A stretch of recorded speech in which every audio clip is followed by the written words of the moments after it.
Well, starting out here, let's talk a little bit about just what's new in your world. What have you guys been up to lately? So we just wrapped up a couple week tour. Went out in March, hit all through the Midwest and the South. We debuted Collapse, which I believe you guys were playing out there. Yep. Which is doing really well. Got a lot of traction on that. We're writing some new songs, and then we've got a couple fly-in dates, which is this weekend at Monster Hall Music Fest, and then we've had a date actually Friday in Janesville. Then we're going to come back and figure out what we're going to do with the next single.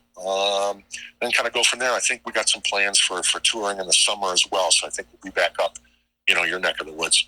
All right, that sounds good. Well, actually, you mentioned that show at Monster Hall. That's actually right next door to us here in central Wisconsin. Have you played in Wisconsin before? I mean, do you enjoy Wisconsin? Riley, Wisconsin is our second home. That's good. We had a previous band, Kicking Kate, and actually Midwest was the best for us. So I mean, we played more in Wisconsin than any other state in the country. That's great. Great. Wausau, Milwaukee, Janesville, Madison, Beloit.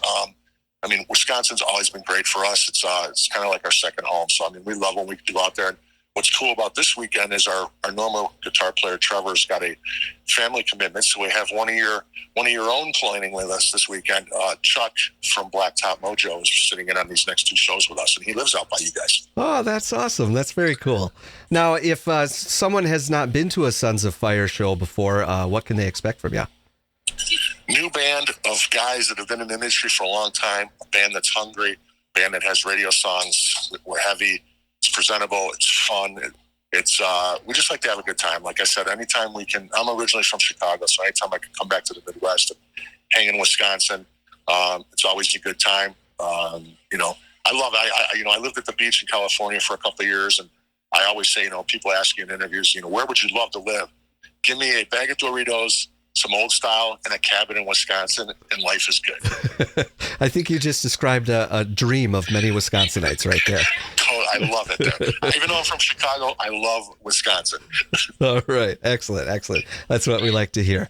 And then you mentioned, to decide what you're going to do with your next single. Can you kind of tease that for us a little bit? Yeah, when we first came out, I don't know, I think you guys were on board with Faded and Just a Man, our first two songs that we came out with kind of during COVID, a little bit after COVID, and it was more of a southern kind of a spin to it, kind of Buck Cherry, Blackstone Cherry, kind of a vibe, and we really wanted to come back with something that was a little bit heavier. So, the label's like, Rise is really aggressive and heavy. I said, you know what, that's what we want to do. We want to make a departure of what we were doing before. So we let off at Rise.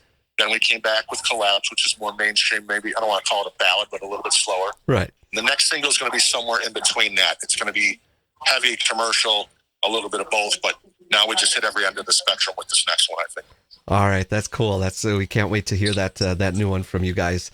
Now, speaking of COVID, obviously that was an odd time for the country as a whole, but bands especially. I mean, what was that like for you guys? Releasing those singles during the time of COVID.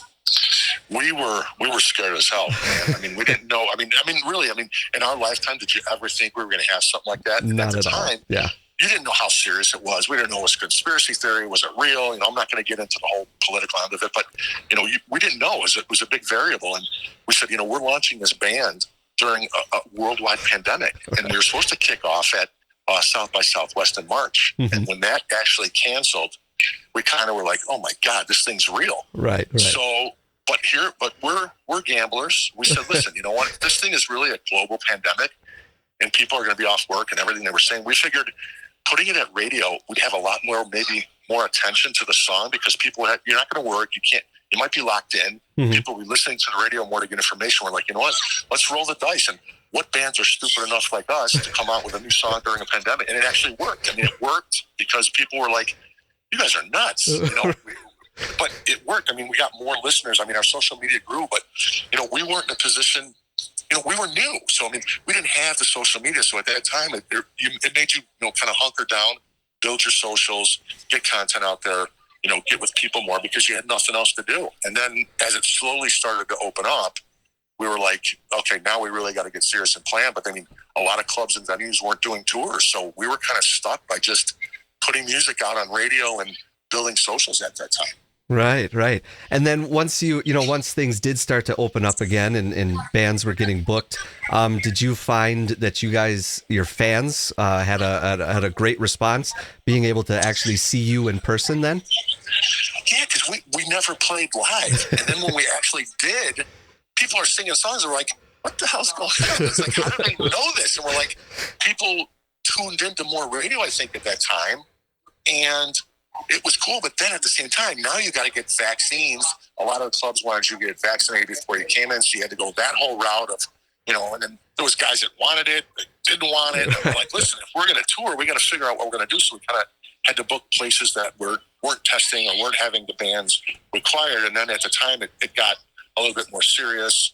And then as time went on, it kind of came back. But I think once it came back, I think it came back stronger than ever because people saw what it was like to be locked down. I mean, I don't think you ever thought in the United States in our lifetime we would ever experience anything like that. And I think there was a pent-up interest just to get out, breathe air, and be around people again. And then shows came back, and I think it gave people a reboot or a reality check of how life could be. And all of a sudden, now it's back, and I think it's, bigger and better than ever.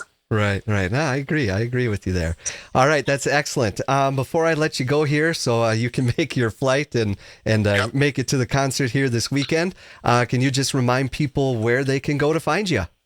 Sunsonfire.com. We're getting our website rebuilt. You can find us on the Facebook as well. Suns on Fire on Instagram, Suns on Fire Official. We'll be updating some new music on there ASAP. After these last two shows here, we'll be coming back and kind of regrouping and kind of revamping everything that we've had. Kind of a new look to everything and new music, and get excited for the next touring cycle here.